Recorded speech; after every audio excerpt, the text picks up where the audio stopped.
The Light TV. Today we have a guest from Dubai, UAE, Miss Iram Shah. She's a child and adult therapist based in the UAE, and she's going to be talking to us today about children and communicating with them and how to talk to them from ages 0 to 10. How are you doing, Miss Iram Hasnain? Assalamu alaikum. How are you, Esha? I'm doing well. How are you doing today? Alhamdulillah, I'm very well. Assalamu alaikum, everybody. When did you come to America this time? I arrived to the country 3 months ago. Oh, nice. And How long are you planning on staying? for now, let's see how it goes, what Allah has planned for us. Yeah. So inshallah khair. Okay. So today we're going to talk about children and communicating with them from ages 0 to 10. So let's talk about that. What are children? What do you expect from children from ages 0 to 10 throughout their development? Well, it's a very interesting topic to talk about. It never ends. There's so many pros, cons, difficulties parents are facing. It's not an easy job, you know. So firstly, let's begin with what our children, like you've said. Allah has chosen us, our partners, and He brings us in together. We get married, our families start knowing each other. And once the process of marriage is gone, then we want to have our family extended, and we pray to Allah for children, to be parents, to be given this amazing journey of having children and being well enough to keep their upbringing and making them good human beings for the society. So when it comes to children, the child is born, there's Mubarak everywhere, there's happiness everywhere. But what people forget is just because the child is born, life does not stop there. That's where life begins, Yep. especially for the mother. She's been through the 9 months process. The husband, the father, he's been through his 9 months process with his wife, as well as the families. And when we talk about young mothers, there's a lot of questions for the mother herself, where she is scared, which is very, very understandable. And if she's away from family, she needs a lot of support, she needs a lot of empathy, she needs a lot of, she needs a social network where people just give her that tasalli, that tawakkul, leave it to God, everything's going to be fine, inshallah khair. But once that process is done, we're talking about the child itself, the baby. People think that you've given birth, the baby's there, wrapped up, having his milk, he's fine, people are coming and going and looking at the baby itself. What they forget to understand is that baby, the senses, the development has begun from the 9 months in the woman's womb. And this is where a lot of people say, oh, you've become a mother, you've become a father, that's it. But unfortunately, that's not it. That is where your true test from Allah subhanahu wa ta'ala begins, where patience comes in, tolerance comes in, compromise comes in, and most of all, supporting one another as a spouse, as a team. Remember, we're not just, you know, a one-person show where the mother has to deal with the child. No. Right. The mother is equally entitled as the father. So this is the main course of, like you've asked, the process, the procedure, the meaning of a child. This is our biggest exam from Allah subhanahu wa ta'ala, to ask, to see, to judge, to write down all of what we are doing, what we are bringing into our children. We're not just bringing the child into the world. We are bringing in a nation of educated Muslims. Correct. Yes, I definitely agree. With the children after being born, how do they develop a relationship with their parents, with their mother and their father? How would you go about developing a relationship with them? It comes to the stage of the child grows with his parents every single day. It's not just, oh, the child is a month old, 2 months old, 6 months old. The child is growing with his mum, his dad, every single day.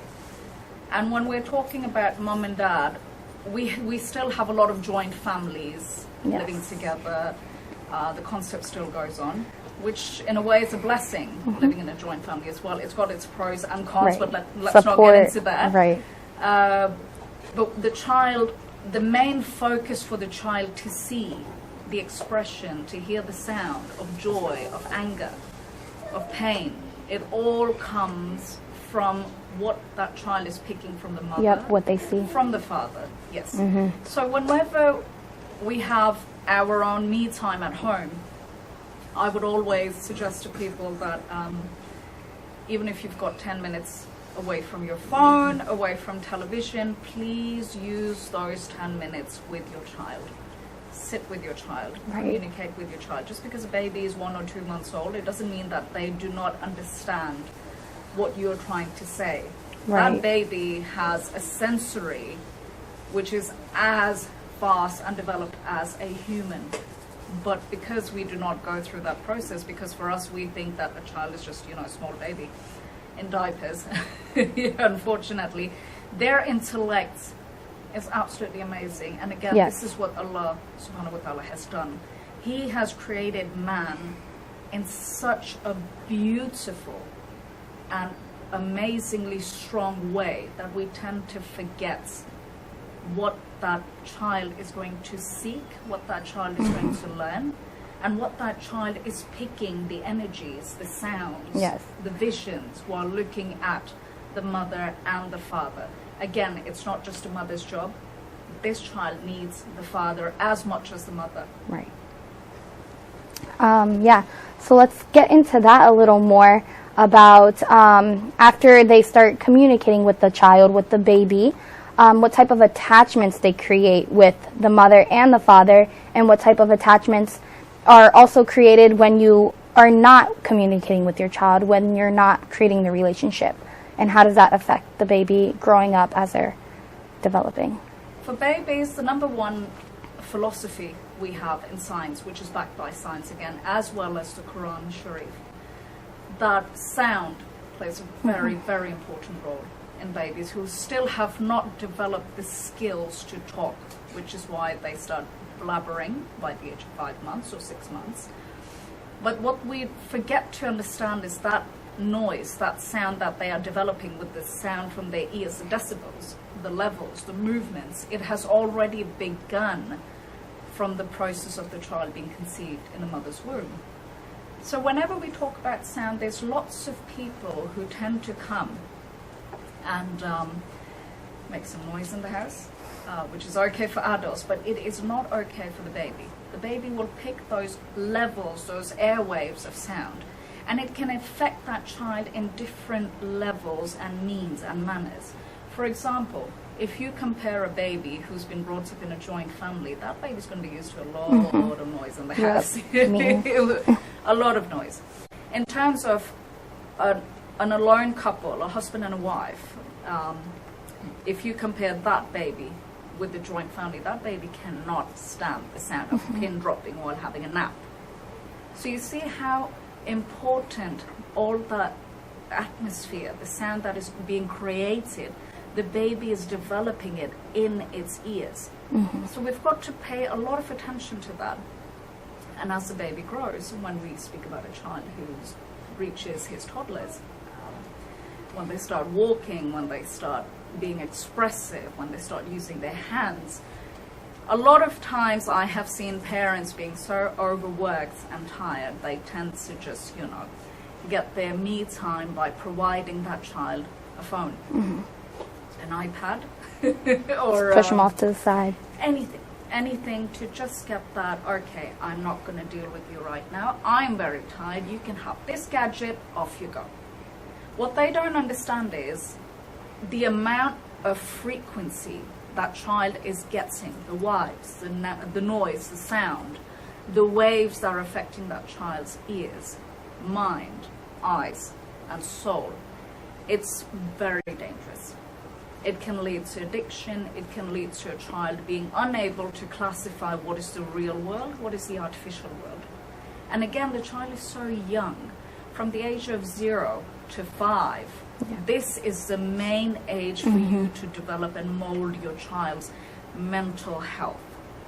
But sadly, nowadays, what we see is gadgets, technology. It's everywhere. I mean, almost there's an Alexa in Right. almost every house, you know. So the child thinks that Alexa's my mum, or I'm going to use Alexa against my mum, because you've built that whole prospects of the child to believe that, you know, apart from mum being available for the child, there's someone known as Alexa. And they start trusting the phones Yes. more, the technology more. Absolutely. They stop trusting their parents. So Yes. that's definitely a big It's big issue. It is. It's a big issue. It's dangerous in terms of social skills, emotional skills, Mm-hmm. in terms of building a relationship for the child with the mother, with the father. Now, again, coming back to fathers, we all know it's tough. He's the main breadwinner of the family. We all understand working. that. But what the child really lacks, what I have seen, especially in countries like the US, Europe, what I've seen is Western. it's a very hectic lifestyle. It's not easy. And you've got to work, you've got to, you know, there's so many priorities, there's so many things you've got to get done during the day. The child longs and lacks that relationship with his father. And a father figure is as equally as important as a mother. Yep. And a lot of people don't understand that, where they say, oh, it's okay if the baby's crying, mum can deal with it. Okay. But baby doesn't understand this. There's two people. I see two faces. One I have accepted, she is my mother. But the other man that I see him in bits and pieces. And when I do want to socially get involved, that person's not there. Right. So it plays a very, very important role in terms of building that relationship at such a young age, for the child to understand that apart from technology, this is a person I'm going to look up to. Yeah. And when they don't see their father figure as much as if he's working or if he's busy, they tend to start acting out, being more aggressive, throwing tantrums in their toddler ages, you know, the nasty 2s, Yes. nasty 3s. So how do we encourage the parents, how do we encourage the father to look out for that and help with that gap? It's funny when we say the nasty 2s, or the terrible 2s, or the terrible Threes. toddlers, Yeah. 3s, it goes up. Everything. You know? Yes. Why do we call it the terrible 2s? Is it because the child is born to be terrible? No, never that. Maybe it's what the child has been seeing Yes. till the age of being 2. That okay, noise is acceptable. Noise. That's the is only way the I'll only be way, I'll be yes. heard. Yes, that noise is the only way which is going to grab my mother's attention. Or pick a fight with my father, let all of this aggression out, and where the father gets frustrated that, what is my wife doing at home? Right. And why is the child so aggressive? Where they do not try to reverse the whole scenario and question themselves that, have I given this child enough time to remember me? Right. Enough time to sit down with me, just to read a book if you don't want to read a book, even if you sit down, snuggle in bed together for bedtime. That power is so immensely strong. That child is picking the vibes of love, of support, of a sense of security. And this is what I've seen. A lot of children are lacking the love, the attention, the sense of security in terms of what they need as they grow. Because as a child grows, the needs and wants and desires change. You cannot just keep a child on Mickey and Minnie Mouse for their whole entire life. Right. They grow, they change. And this is where, as parents, we've got to change our priorities as well. Just because the child is getting older does not mean that the problems are getting lower.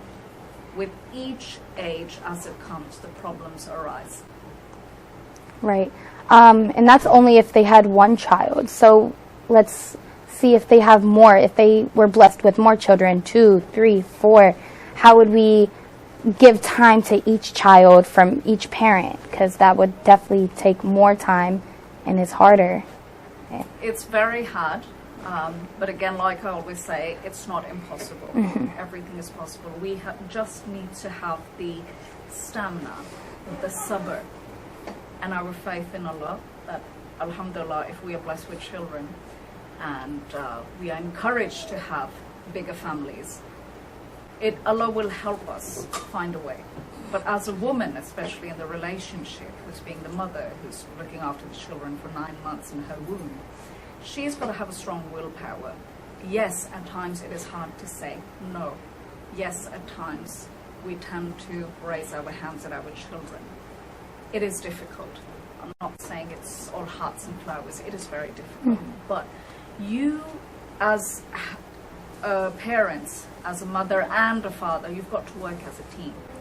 If there is a place where the mother feels, okay, this is too much for me, I am unable to cope, the father must step in and say, okay, you've done your bit, now it's my job. And the father has to tend to the child, have that relationship with the child, communicate. Communication is the biggest, most powerful tool we all have as human beings. Yeah. And if you look at history, lack of communication built wars, destroyed worlds, enemies all over the place, which is still going on. Right, only and only because we have a massive lack of communication. So once we have this communication level brought up between the children and the parents, not only does your child become a more confident and responsible young adult, you have this sense of security that this was Allah's test for us, and we are fulfilling it the way Allah has told us to look after these children, to make them into good human beings, be respectful, helping others without judging anybody. So this is a very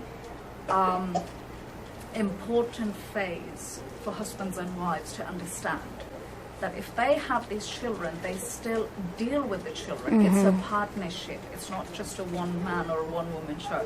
It is a partnership, which will go on till their grandparents, So this is something really what the parents need to sit down and talk about it. Because you both need each other. Just because it's like the love just goes away. The love and respect goes away once you're married. No. The love and respect has to be there, practiced every single day in their lives. So the children can see that, oh, my father has a very nice way of speaking to my mother has a very nice way of looking after my father. So this is what they see and this is what they expect. For their future. From their future, for their life, that, okay, if I grow up, this is how I have to treat a woman. This is how I have to treat a man. And this is how I have to treat my little brothers and sisters. Yeah, I was about to say, not just in their own significant other relationships, but all relationships. That's how they will treat all relationships. Yes. And especially what's a blessing is when you have lots of siblings, they're there to rescue you from your parents. So siblings play a very important role. Yes. Especially if you're the younger one, or if you're the middle child, you're like the sandwich in between, because you're looking at your older and you're looking at learning from both. So it gets very interesting, and it comes to a point where the siblings' unity and love and respect is so much that they have their own little world, and they don't seem to need the mother or the father because there's so much unity in them. Right. But again, it's also dangerous because they haven't had that relationship with the parent where they feel free to go and tell their mum or their dad that I have a problem at school, I have a problem with a friend, or there's someone in the family I have a problem with. Why have we created this fear amongst our children? I've seen so many parents scaring their own children from the police. Why? Why do we have police in the first place? To protect us. But unfortunately, families have always had this image. If you're bad, I'm going to call the police. Absolutely. And this is very unfortunate because, for example, if your child is at a shopping mall, child gets lost, it's very normal. I lose my kids, right? Where will the child go? The child will only see a security officer, and the child knows that this looks like a police officer because they're wearing the same security uniform. the child will be so scared to even go and ask for help to that security guard, to that police officer, because we have put this image in their minds that no, They're bad. they're bad, they will come and get you, and I will make sure they come and get you. Yep. So you've already built that wrong barrier in that innocent child's mind. Yes. You've molded it in such a wrong way, where we should be teaching our children respect the army, respect policemen, respect doctors. They are there to look after us. They're there Right. to help us get better, feel better. So this is one misconception what all parents need to stop.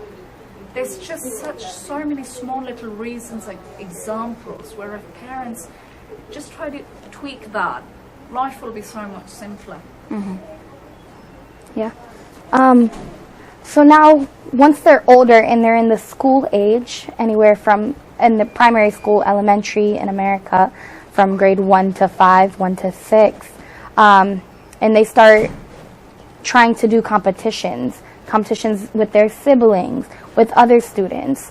I know that growing up, you always hear, how is their son doing? And that also creates a void within themselves, saying, I'm not good enough. So how do we take a stab at that and try to cut that out?